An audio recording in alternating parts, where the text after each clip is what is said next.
Sometimes you might have like a little community of like international nurses that will also be beneficial. So if you find other persons from different places, even if it's not from your, country itself, finding other persons who are dealing or going through the same thing that you're dealing with, you can create a bond, a relationship, a community in your little area. And so from there, you'll feel a little bit more at ease and the homesick will not be that bad.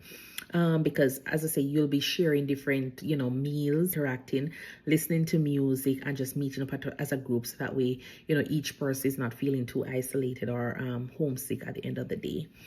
Sometimes, communities also, because they know that they have like, international nurses, they tend to put things in place for international nurses, community